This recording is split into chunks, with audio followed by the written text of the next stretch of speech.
My guest is Micky Lawler. She is the commissioner for Unrivaled Basketball. She's the former WTA president.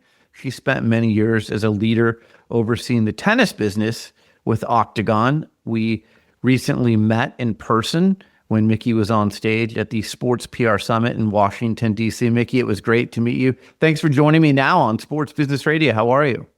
Very well, Bryan. Thank you for having me. I'm so interested in your background. Obviously, it's rooted in tennis, as I just mentioned. Maybe you can tell our audience. I always love to start with the question about the guest's career and how they got to be where they are right now. But take us back to your start. How did you get started in the sports industry? So I started in tennis in 1986, and I had actually come to the U.S. for graduate school. I went to a graduate school at the University of Delaware, and when I went back to Europe, due to the fact that I didn't have a working visa to stay in the U.S., it was very hard to find a job. So I was teaching English, Spanish in Paris, and I came across an ad in the International Herald Tribune for a press attaché for the Men's International Professional Tennis Council.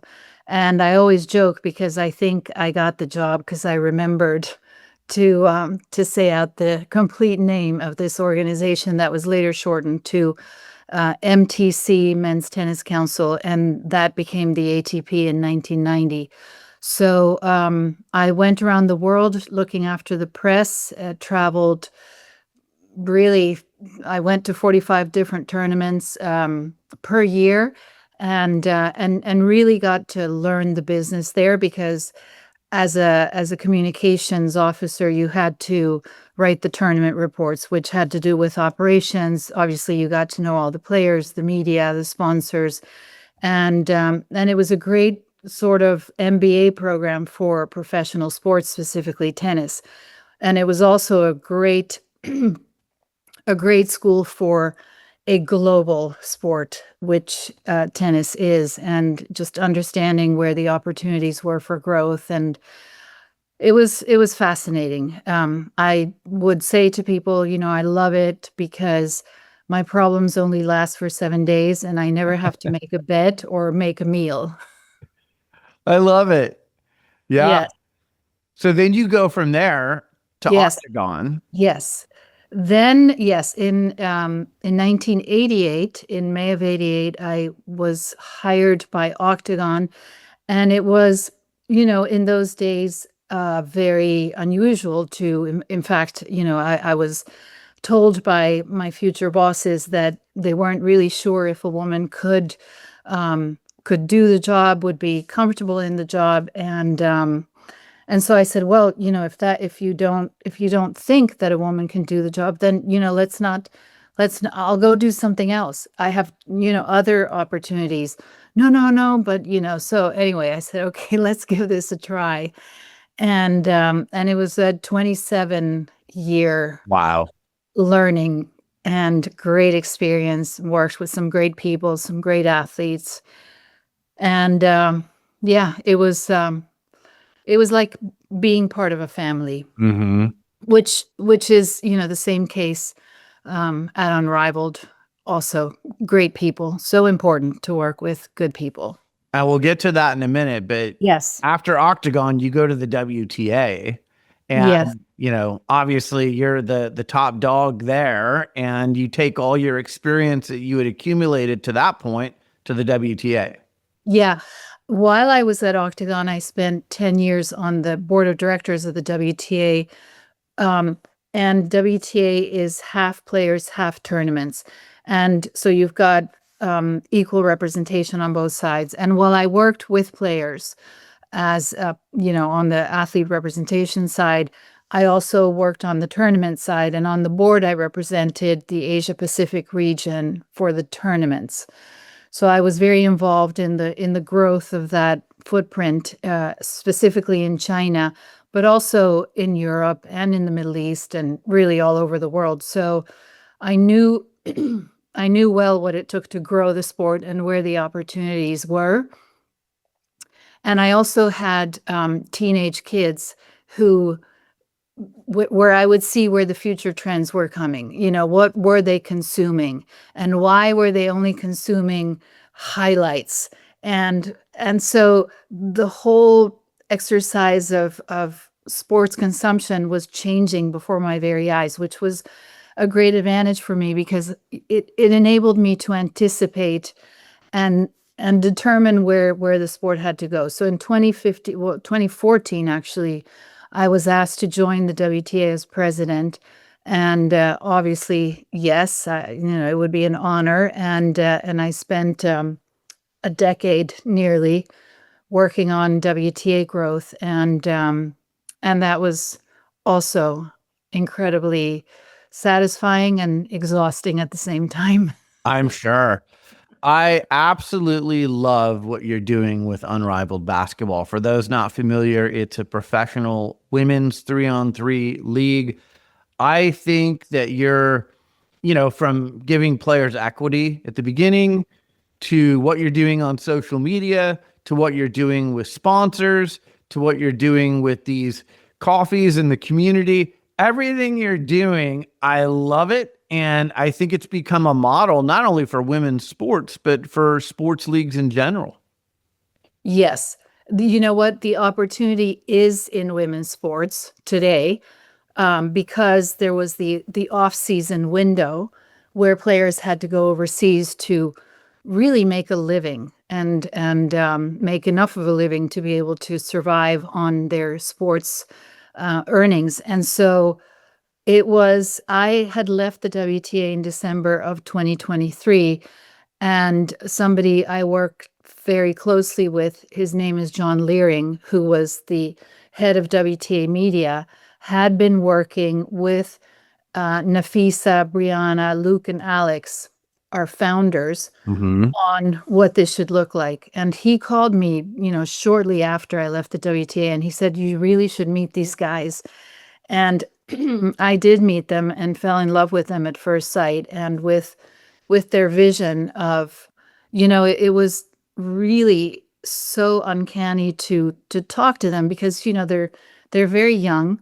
And at the end of our first meeting in person, which was in Washington, D.C., and it was Memorial Weekend. And I remember saying to them, "Well, why don't we meet on Monday?" Because, of course, I had never in my career spent a Memorial Weekend in the US or a Labor Day weekend not working the US Open. So to me, it was, let's just meet on Monday. And then I came to realize that Monday was actually Memorial Day.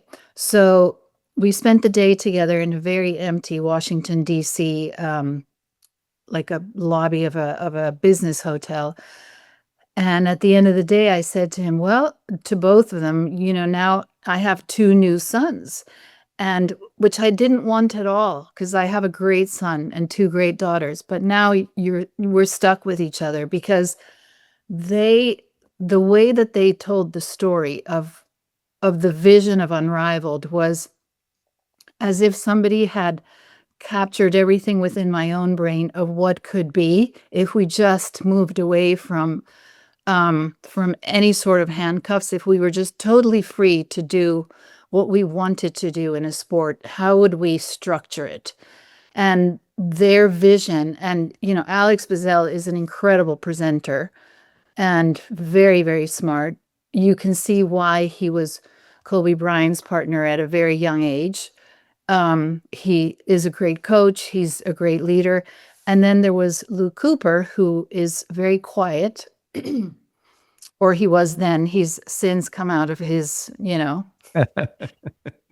and but when Luke spoke, you could tell that, boy, he was really smart. And funny story is, I said to him, "So how old are you, Luke?" Because I was thinking, I mean, these guys, in your life, you think, okay, well, I can't become older than the parents because then the kids are not going to take me seriously. But now I'm thinking, oh my gosh, these two are younger than my kids. And so I'm at that stage. I mean, how am I going to have any credibility with them? And Luke goes, well, I'm 30, but he was really 29. So when he turned 30, I said, okay, Luke, don't ever do that again. He said, but you wouldn't have, Anyway, so we were thinking the same thing of each other, just in opposite directions. And so yeah, I loved them. I loved everything about what they were going to do. And immediately I said, yes, you count me in. And then, we built a formidable team, and everybody's there for the right reason with the right motivation. And it's been such a privilege to be a part of this at my stage of life. Well, It may you've done, kill me, but yeah, you've done a fantastic job because, like I mentioned, from the media partners to the sponsors, like clearly you've communicated the vision for what the Mhm. venture is. You've got 2 seasons under your belt now, so you've delivered. People have seen the concept, you've proven it. You've got many of the top players in the WNBA who are playing in your league, including Nafisa Collier and people like Sabrina Ionescu, I think, and Brianna Stewart and Angel Reese and those types of players. So they bring big social media followings with them too. And I think that's one of the first ways that I noticed you guys is on social media. You do such a good job, whether it's, walking up with the Sephora walk up or, whether it's the games itself and seeing a packed crowd. It looks good on TV. But to get the buy-in of those players initially, before you had ever played a game, it's one thing for Nafisa and Brianna to communicate their vision. I'm sure getting those players on board for season one, that was the most important first step. Yes, it was, but we had a lot of attractive features to offer, starting with the fact that this was their league, it was their voice, their Yep. vision, their guiding light. It was paying them salaries that were comparable to what they were going to make overseas, and in many cases higher than what they were making professionally. It was keeping them in the States, which was going to broaden their marketing presence in their home market, and building something that was really would provide for every one of their needs. So it wasn't about, this team has this and this team doesn't. It wasn't about the the haves and the haves not. It was about just building, putting every resource behind supporting them and giving them what they need to be to perform at their best. And they responded very well, obviously being the largest equity holders in Unrivaled also was important because there was no more discussion about you bring this value and I bring that value. There's no more subjective, no more subjective opinions as to what somebody should earn or what they're contributing in terms of financial growth. Now we're all in this together, and and the players could say, well, you guys are doing a terrible job, so we need to change you. Yes, that's possible, but luckily that hasn't happened yet because we're committed. And just so our audience understands, there is equity for some of the players, but then there's also a salary. So it's not like these women are playing for just equity and they're hoping someday that their equity turns into something. They're also making money in the present, correct? Yes, that's absolutely correct. Yes. Yes. And their equity has grown quite a bit Sure. since we started. And also, as part of every brand partnership, what we do is we work with the brands. First of all, we say to them, what do you want to do or what have you wanted to do that you were told in the past you couldn't do? How do we help you tell your story and tackle the challenges that you're facing in this digital world?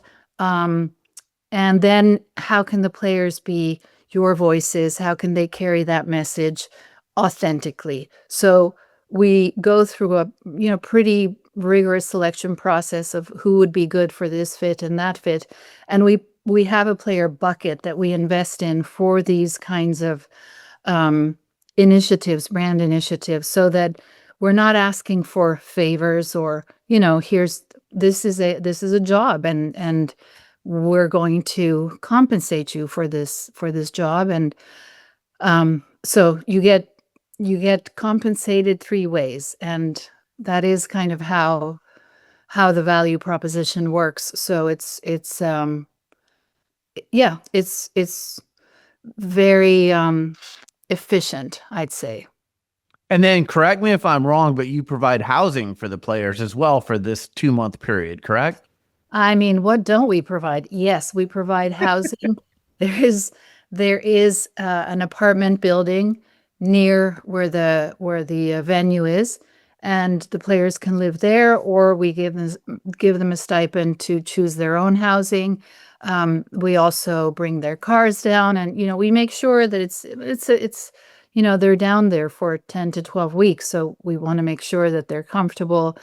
And yeah, and when other people come to the venue and we show them infrared sauna and a Swedish sauna and a hot bath and a cold plunge and these training rooms, and we expanded our footprint from season 1 to season 2, and people can't believe it, and I can't believe it because when we got to Media Pro in October of 24, and we looked at this huge black space, and we thought, oh gosh, we have so much to do. But we got through it, and we've grown from season 1 to season 2 quite significantly in that. We also took on board a lot of player feedback, of course. And we did our first tour stop, which was planned, and our second, which was unplanned, but equally successful. So yeah, explain that to our listeners and viewers.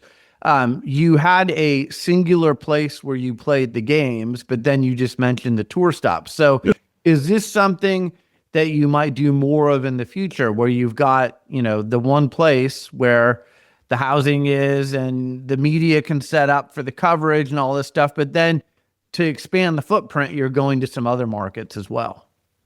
Yes. So last May, actually, Wanda Sykes is one of our investors, and she came down with her wife, Alex, and they said to us, you guys should come to Philly next year. And we were planning on touring. So a bunch of us went to Philly in May after the season, and we started putting that together. We thought Philly was the right market to test. We created a partnership with Xfinity, and they've been amazing partners. And it was the Wells Fargo Center, which then transitioned to the Xfinity Arena, which happened in September of 2025. So the stars were aligned for all of this to work really seamlessly. And then we also had a relationship through Wanda and the Philly sisters to work with the mayor's office, Mayor Sherelle Parker, who is a force of nature, a force for good, and just a great, great lady. And they were phenomenal in supporting us as well. So we went to Philly, of course, praying that it would resonate, that the work that we had done would extend to filling one of the biggest NBA arenas in the country. And when we stood there in that empty arena in May, Luke, John, and I were there. It was pouring rain, and we said to each other, so we need to get at least 15,000 people in here. And then our brains immediately kicked into, well, what if we break an attendance record? And then we asked, so what was the attendance record? Well, it was Michael Jordan's last game. That was, full. And then the all-time attendance record was the Backstreet Boys. And so then in our minds, we then went to the mayor, and the mayor said, well, what do you envision doing here? And I remember saying, well, we envision breaking records here. And she was, okay, well, I love it. And, that was really going out on a limb, which I've done before. but it makes you really nervous, at the time, like, okay, guys, we better deliver. And then the weekend before, it was January, this massive ice storm hits the East Coast. And I was in DC. Um, so I went Miami, DC to Philly. It took 7 hours on the train to get from well, first of all, you couldn't go anywhere for 2 days. Then 7 hours to go from DC to Philly, which normally takes 90 minutes. And it wasn't even snow, it was ice, mountains of ice. It was like we were somewhere in the Arctic. And I thought, oh my goodness, how do we tackle this? But you know what?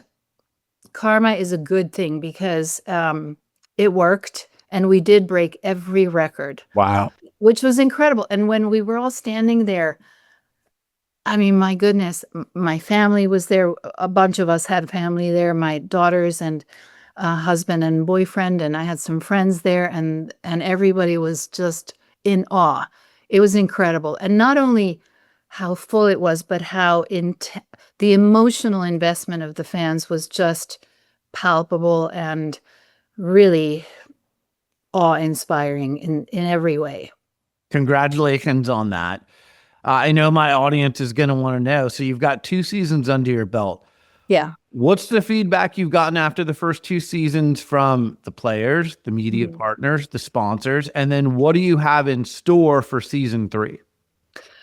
Well, so the tour stop in Philly obviously led to amazing feedback from everybody, starting with the players. They loved it.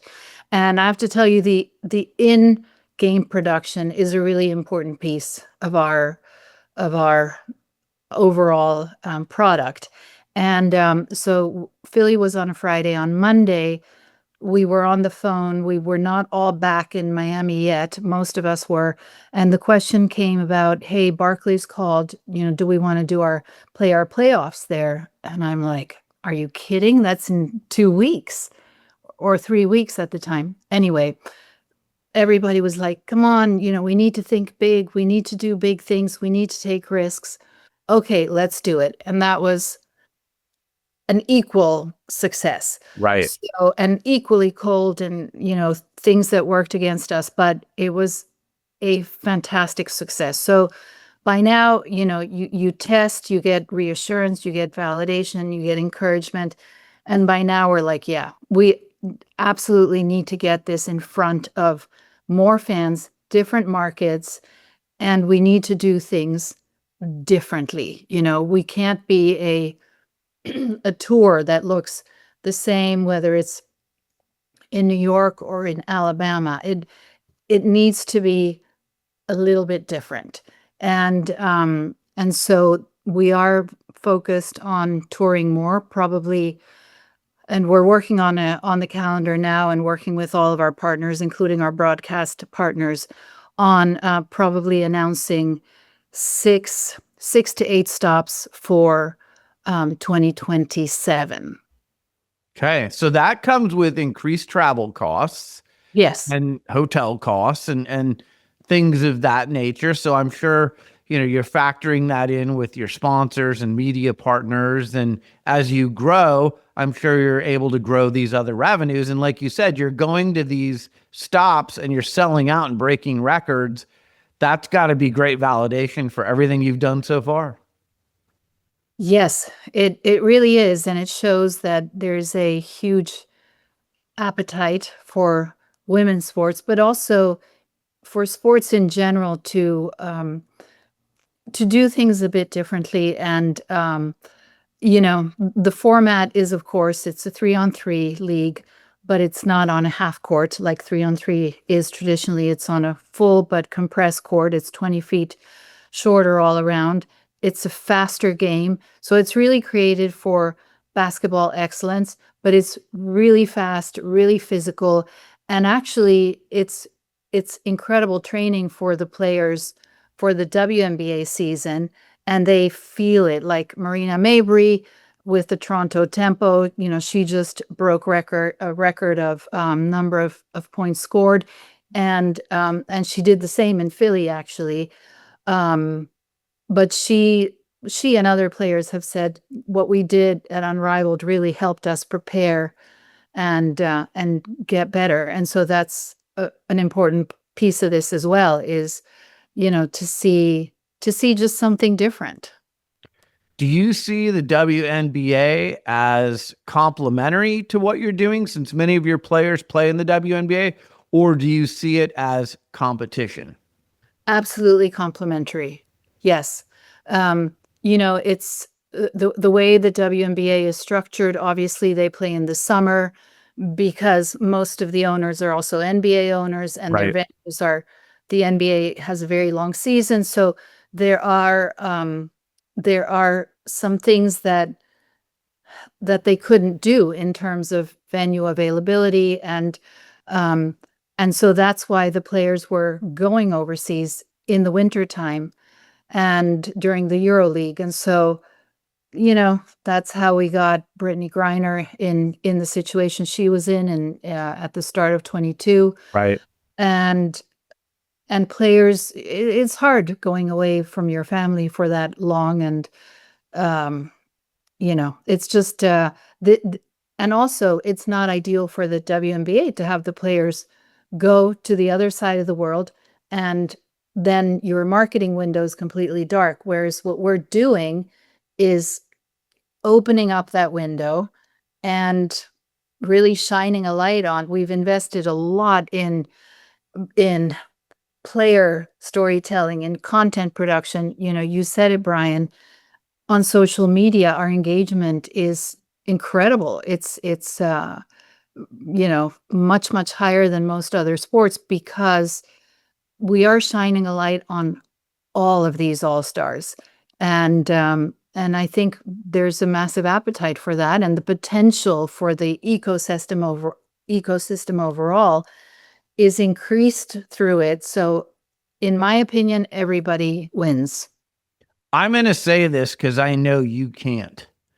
I think that everything that Unrivaled is doing is better than what the WNBA is doing, from including the players in equity to sponsorship engagement to social media engagement to the media partners to providing housing for the players. Like, everything across the board is better than what the WNBA is doing. So here's my question.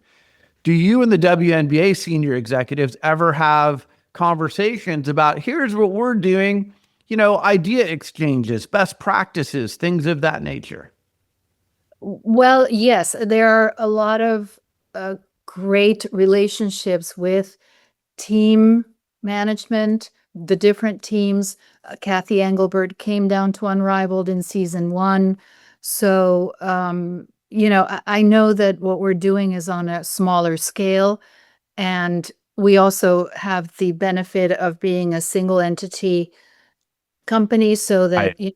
we own all the teams. We are much more nimble, and we're starting from scratch. So it's very hard to compare WNBA with Unrivaled, but our very much our intention is to support the overall ecosystem of women's basketball and to help drive the potential that the sport clearly has. And in fact, I've personally seen this. I've been watching it for a number of years, and when I left the WTA, the Harvard Business School does this sports and entertainment conference, and the closest I've ever been to Harvard was I was invited to speak at that conference because the head of the program is Dutch, as I am. Okay. And so she said, you need to come. And she asked me a question at the time: if I had $500 million, where would you, and I gave it to you to invest in women's sports, where would you invest it? And I had not met Alex and Luke yet. And I remember thinking very clearly, there's only one answer, and it's women's basketball. Yeah. Do you still feel like, I have a lot of women athletes on? Kim Stone was on with me recently, who you met with the Mhm. Washington Spirit. I still feel like, and they feel like, women's sports is still undervalued. It's still underinvested in, compared to men's sports. Do you feel the same way? Absolutely. Yeah. Yes. We've made enormous progress. And I can tell you from 1986 Ah, when I started until now, it's a completely different world. You had to take every day and take, two steps forward, one step backward. I can tell you stories that you wouldn't believe about, hey guys, we need to go to the Middle East. No, we can't go to the Middle East. Yes, we can. And look at the difference that's made. You'd have to go there to see it, but it's incredible. The WTA started with a slogan, "You've come a long way, baby," sponsored by a cigarette company. It ended with a leader in women's health, whole logic. Look at what we've been able to do in Unrivaled. People are understanding that the entire sports world has changed. The entire advertising world has changed. Media has changed. So we don't live in the same world that we did in 1986 or even in 1990. And there is literally limitless potential, which is much harder to say for the men. I mean, of course, the men are up there in super potential already, but their calendars, their plates are full, their salaries are beyond description great. And so for us, I can tell you that Wimbledon, for example, the Grand Slams in tennis, where men and women compete on the same stage, there's not a single person that buys a ticket to just see a man or just see a woman. They come right. because the sport is incredible, the event is incredible. And it's the same here, the you come to an Unrivaled game, you're going to leave very happy. It's a great experience and it's community, something that that's something we're lacking in 2026. And that I think is where sports has tremendous opportunity, is to bring back a sense of a positive, productive human connection. And we see it in the World Cup today. Absolutely. Yeah, we do. And, I've said for years on my show, and I've had Emma Hayes on my show, that the women, at least in the US, are doing it at the highest levels. They're winning Yes. gold, they're winning World Cups, and the men trail behind. And, we've seen that most recently. So, in many regards, women are leading the way. And I think what you're doing with Unrivaled is, as you said earlier in the conversation, you've taken the handcuffs off, you've reimagined all of this, and I tip my cap to you for what you've done. Well, thank you, Bryan. And I tip my cap to you too, because you've also done incredibly well in this changing space. Well, thanks. 22 years, it has changed a lot, but Yeah. you've seen some things, dating back to your days at Octagon, then the WTBA, and then now. And here's my final question is I'm just interested from, you sat at the highest levels of tennis and then you sit at the highest levels of basketball. What's the biggest difference you see with the athletes, tennis to basketball? Well, you're not going to believe this answer, but it is very sincerely what I think. In women's basketball, what I love about when I leave Unrivaled at the end of the season, there's a big hole in my heart the next day, but it's also very full because these athletes come from very different backgrounds, very different economic backgrounds, cultural, racial, and they work together beautifully. They really operate as a team. They've got each other's backs, and they are phenomenal team players. So I love that about Unrivaled. It is different in an individual sport where an athlete has to surround herself with a team of her own.